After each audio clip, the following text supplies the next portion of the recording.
ఇక కాళేశ్వరం ప్రాజెక్టుపై సీబీఐ విచారణ చేయడాన్ని మాజీ మంత్రి నిరంజన్ రెడ్డి తప్పుపట్టారు. కాళేశ్వరం ప్రాజెక్టుపై కాంగ్రెస్ పార్టీ తొలి నుంచి విషం కక్కుతుందని మండిపడ్డారు. ప్రాజెక్టుతో తెలంగాణలో చివరి ఎకరం పంట పండిందన్నారు. కేసీఆర్ కు మంచి పేరు రావడంతో కాంగ్రెస్ పార్టీ జీర్ణించుకోలేకపోయిందని మండిపడ్డారు. అందుకోసమే కాళేశ్వరం కమిషన్ సీబీఐ విచారణ పేరుతో డ్రామాలు వేస్తుందని మండిపడ్డారు. వనపర్తి జిల్లా కేంద్రం అంబేద్కర్ చౌరస్తాలో సీఎం రేవంత్ దిష్టిబొమ్మను కాంగ్రెస్ నేతలు దగ్ధం చేశారు.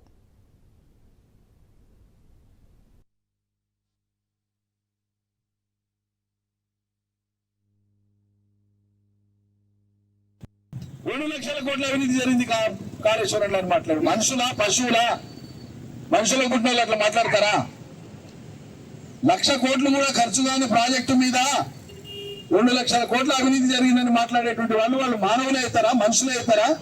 కడుపుకు అన్నం తినే వాళ్ళే అవుతారా? ఇక అట్లా ప్రాజెక్టు మొదలైనప్పటి నుంచి ఆ రకమైనటువంటి గుడ్డి వ్యతిరేకత, ద్వేషాన్ని, దుష్ప్రచారాన్ని ప్రజల మీద ప్రచారం చేసుకుంటారు. దీని నుంచి నీళ్ళే రాలేదన్నారు. నీళ్లు రాలేదని ఈయన మాట్లాడు కాదు, ఇంకో ఊర్లో మాట్లాడు కాదు, మాట చెప్తున్నా. ఏ ప్రాంతంలో అయితే ఆ నీళ్లు వాడినాయో ఆ ఊర్లలో పోయి రైతుల ముందర అడిగితే అదే మాట అంటే దవడలు కట్టి తప్పరిస్తారు. దవడ పండ్లన్నీ రాలిపోతాయి. రైతులే చూపిస్తారు నీళ్ళు వచ్చినాయా రాలేదా. ఇది యథార్థం. ఇప్పుడేంది, ప్రాజెక్ట్ కంప్లీట్ అయింది, నీళ్ళు వచ్చినాయి, చరిత్రలో నిలిచిపోతుంది. ప్రాజెక్టు గొప్పది, బాగుందని మనం అనుకోవడం కాదు. ప్రాజెక్టులకు అనుమతులు ఇచ్చి నీటి కేటాయింపులు ఇచ్చేటువంటి కేంద్ర జల సంఘం, అది ఎవరి చేతిలో ఉండదు, కేంద్ర ప్రభుత్వం చేతిలో ఉంటుంది. కేంద్ర జల సంఘం ఇంజనీర్లు దాన్ని సందర్శించి ఇది మానవాద్భుతం అన్నారు, అత్యద్భుతమైన ప్రాజెక్టు అన్నారు కేంద్ర జల సంఘం ఇంజనీర్లు. ఈ రాష్ట్రానికి గవర్నర్ గా పనిచేసిపోయినటువంటి పెద్ద మనిషి నరసింహన్ గారు, ఐపీఎస్ ఆఫీసర్, రిటైర్డ్, భారతదేశంలోనే అత్యంత పేరు ప్రతిష్టలు, తెలివితేటలు ఐపీఎస్ ఆఫీసర్ గా పేరు ఆయనకు, నరసింహన్ గారికి. ఆయన ఈ రాష్ట్రానికి గవర్నర్ ఉన్నాడు.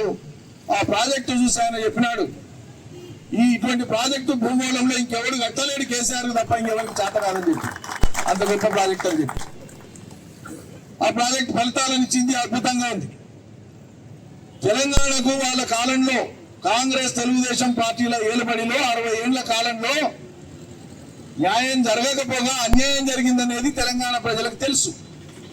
ఆ అన్యాయాన్ని సవరించేటువంటి ప్రయత్నమే ఈ భారీ ప్రాజెక్టులు కట్టడం ద్వారా కేసీఆర్ చేసిండు అనేది వాళ్ళకి అర్థమైంది. కాబట్టి ఆ గొప్పతనం కేసీఆర్ కు ఉండొద్దంటే దీనికి బురద అంటియాలి. దీనికి బురద అంటిస్తే ఇది చరిత్రలో నలపైపోతుంది అనేటువంటి ఒక దుర్మార్గపు ఆలోచనతోన ఓ కమిషన్ అనేసి